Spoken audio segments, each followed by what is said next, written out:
बिस्मिल्लाहिर्रहमानिर्रहीम। शुरू अल्लाह के नाम से जो बड़ा मेहरबान और निहायत रहम करने वाला है। क्या आपने कभी सोचा है कि हजरत निजामुद्दीन औलिया की जिंदगी में ऐसा क्या हुआ था कि एक आलीशान मकान अचानक राख में तब्दील हो गया? कैसे फकीरी और सब्र के रास्ते पर चलते हुए उन्होंने दुनिया के बड़े बड़े लोगों को दरवेशी का असल मतलब समझाया? और क्यों आज भी लाखों लोग उनकी दरगाह पर आकर उनके रूहानी नूर से बरकत हासिल करते हैं? आइए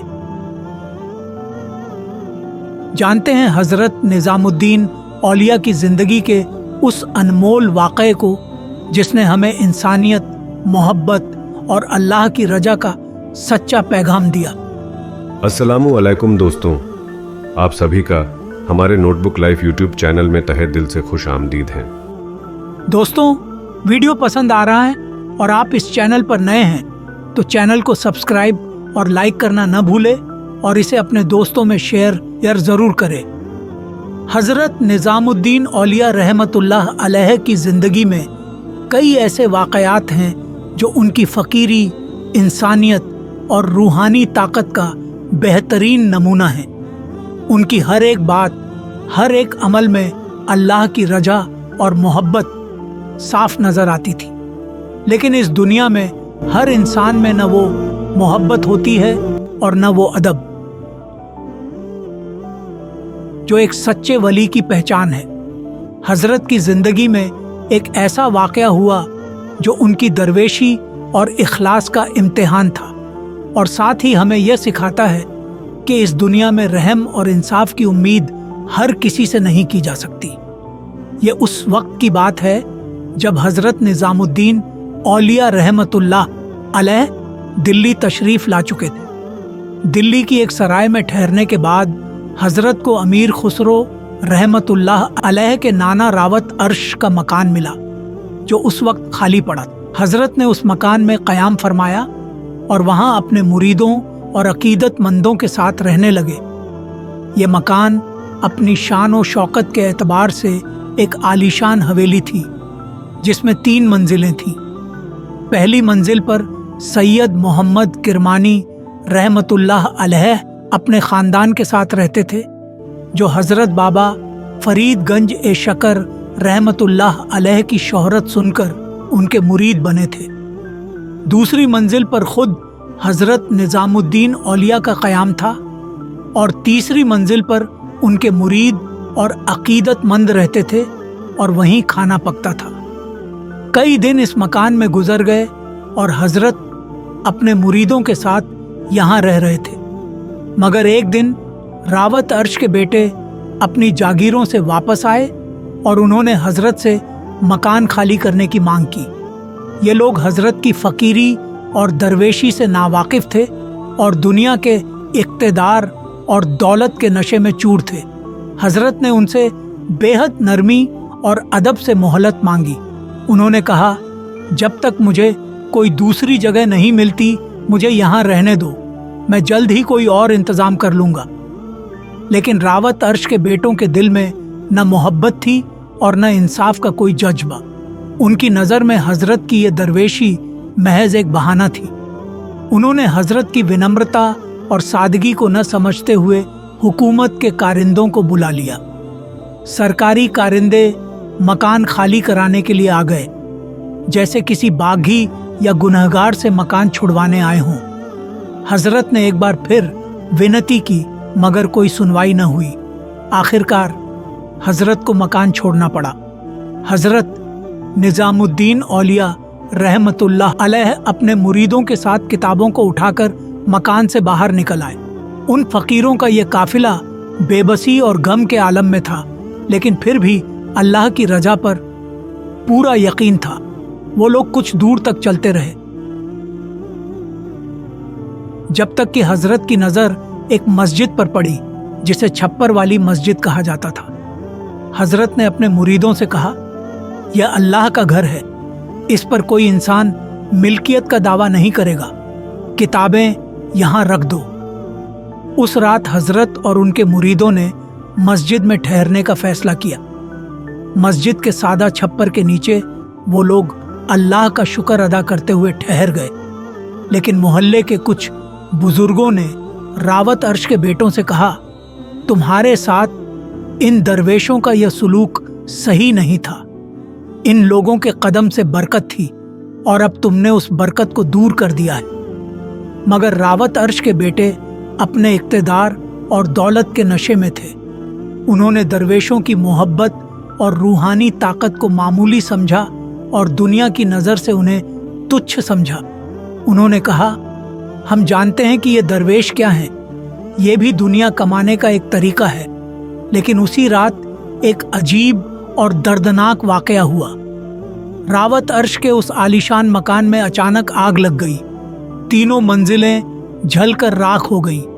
पड़ोसियों ने आग बुझाने की बहुत कोशिश की, लेकिन आग इतनी तेज थी कि उसे कोई रोक न सका। वो मकान जो एक वक्त शान और शौकत की निशानी था, अब राख का ढेर बन चुका था। मोहल्ले के लोग हैरान थे कि ये आग इतनी मजबूत इमारत में कैसे लगी। वो सोचते थे कि अगर कोई झोपड़ी होती तो शायद किसी चिंगारी से जल सकती थी, लेकिन ये तो पत्थरों से बनी इमारत थी। ये आग एक इशारा थी, एक करामत का अक्स, जो तकरीबन 70 साल पहले अजमेर में हजरत ख्वाजा मोइनुद्दीन चिश्ती रहमतुल्लाह अलैह के हाथों से जाहिर हुई थी। राजपूत हुक्मरान पृथ्वीराज चौहान के कारिंदों ने भी उसी अंदाज में ख्वाजा साहब से मैदान खाली करने की मांग की थी। ख्वाजा साहब ने फरमाया था, हम तो उठ जाते हैं, मगर जो भी यहाँ बैठेगा वो दोबारा नहीं उठेगा। और वही हुआ। जब पृथ्वीराज चौहान के ऊंट उस मैदान में बैठे तो जमीन ने उन्हें पकड़ लिया। इसी तरह हजरत निजामुद्दीन औलिया को भी उसी अंदाज में घर से बेदखल किया गया था। हजरत ने रावत अर्श के बेटों को कोई बददुआ नहीं दी थी, मगर उनकी दिल आज़ारी ज़रूर हुई थी, और यही दिल की खलिश उस मकान पर बला बनकर टूटी। हजरत के कदम उठते ही बरकत भी उस जगह से रुखसत हो गई और वो मकान राख में तब्दील हो गया। ये वाक़या उस वक्त हुआ जब दिल्ली के सुल्तान नासिरुद्दीन महमूद का दौर था। सुल्तान खुद एक दरवेश हुक्मरान था और कुरान की किताबत करके अपना गुजारा करता था। उसे हजरत निजामुद्दीन औलिया के पीर हजरत बाबा फरीद रहमतुल्लाह अलैह से बेपनाह अकीदत थी। अगर उसे या उसके वजीर गयासुद्दीन बलबन को मालूम होता कि हजरत के साथ ऐसा सलूक हुआ है तो यकीनन रावत अर्श के बेटों को सख्त सजा मिलती। लेकिन अल्लाह को मंजूर था कि हजरत किसी सुल्तान या वजीर के एहसान मंद न हो। हजरत ने हर मुश्किल में सिर्फ अल्लाह की रजा को मानते हुए अपना रास्ता जारी रखा। उन्होंने कभी दुनिया के इक्तदार या दौलत की तरफ नहीं देखा, बल्कि हर हाल में अपने खालिक का शुक्र अदा किया। यही उनकी ताकत थी, यही उनकी असल करामत थी।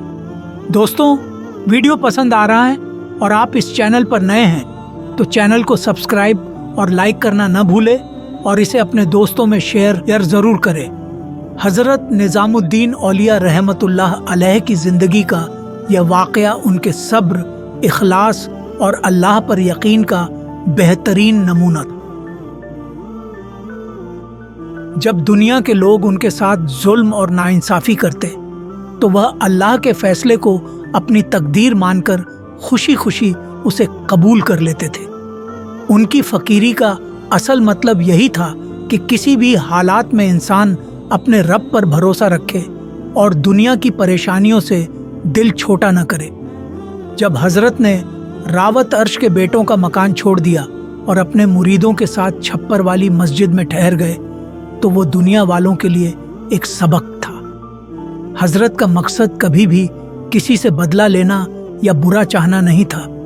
वह हर एक के लिए दुआ किया करते थे, फिर चाहे वह उनका दुश्मन ही क्यों न हो।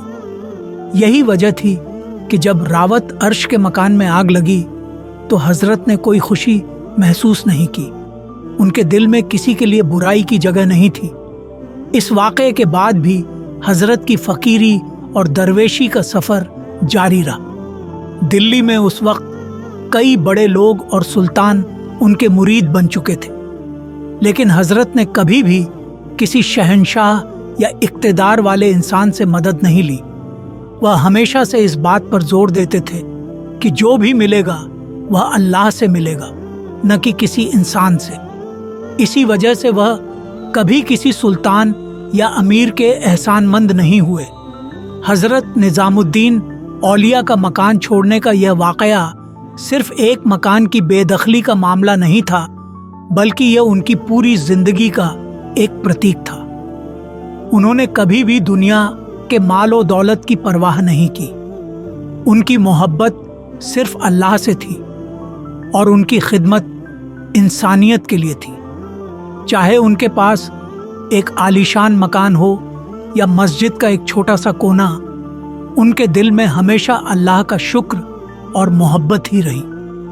कुछ समय बाद जब यह वाकया लोगों के बीच फैला तो बहुत से लोग रावत अर्श के बेटों की बदसलूकी से नाराज हुए। हजरत के चाहने वाले, जो दिल्ली और उसके बाहर के लोग थे, इस घटना से गहरे दुखी हुए। लोगों ने महसूस किया कि हजरत की मौजूदगी से उस इलाके में कितनी बरकत थी, और उनके जाने के बाद जैसे पूरा माहौल बदल गया। जब यह बात दिल्ली के सुल्तान नासिरुद्दीन महमूद तक पहुंची तो वह बेहद शर्मिंदा हुए कि उनके रहते हुए हजरत के साथ ऐसा सलूक किया गया। सुल्तान का दिल हजरत निजामुद्दीन औलिया के लिए मोहब्बत और अदब से भरा हुआ था, लेकिन अल्लाह की मर्जी यही थी कि हजरत किसी इंसानी ताकत के नहीं बल्कि सिर्फ अल्लाह के बंदे रहें। सुल्तान ने अपने वजीरों और अमीरों को सख्त हिदायत दी कि हजरत के साथ आगे से कोई बुरा बर्ताव न किया जाए और उन्हें किसी भी तरह की परेशानी न दी जाए। लेकिन हजरत निजामुद्दीन औलिया को इन दुनियावी मामलों से कोई फर्क नहीं पड़ा। उनकी दुनिया सिर्फ अल्लाह और उसकी बनाई मखलूक से मोहब्बत पर आधारित थी। उन्होंने जो कुछ किया वह अल्लाह की रजा के लिए किया। उनका मकसद हमेशा से इंसानियत की खिदमत करना था, न कि किसी से बदला लेना या किसी को नीचा दिखाना। उनकी दरवेशी इसी बात का पैगाम देती है कि इंसान को अपने हालात से कभी घबराना नहीं चाहिए। हर मुश्किल में अल्लाह की रजा को मानना और शुक्र अदा करना ही असल इबादत है। इस वाक़ये के कुछ सालों बाद हजरत का मकबरा दिल्ली में बनवाया गया, जो आज भी लाखों लोगों के लिए एक रूहानी मरकज है। लोग वहां आकर हजरत की दरगाह पर हाजिरी देते हैं, उनकी तालीमात को याद करते हैं और उनकी रहमत से बरकत हासिल करते हैं। हजरत की जिंदगी का हर पहलू हमें यही सिखाता है कि दुनिया की किसी भी चीज की मोहब्बत से ज्यादा अहमियत अल्लाह की रजा में है। रावत अर्श का मकान आज तो एक कहानी बन चुका है, लेकिन उस वाक़े ने साबित कर दिया कि एक सच्चे वली की ताकत और उसकी दुआ का असर किस कदर होता है। हजरत निजामुद्दीन औलिया की जिंदगी का यह सफर हमें यही पैगाम देता है कि दुनिया चाहे कितनी भी बदल जाए, लेकिन सच्चाई और अल्लाह की रजा के रास्ते पर चलने वाले कभी नाकाम नहीं होते। मेरे साथियों, आप सभी का बहुत बहुत शुक्रिया वीडियो को पूरा देखने के लिए। वीडियो पसंद आया है तो चैनल को सब्सक्राइब, लाइक एंड शेयर करना ना भूलें।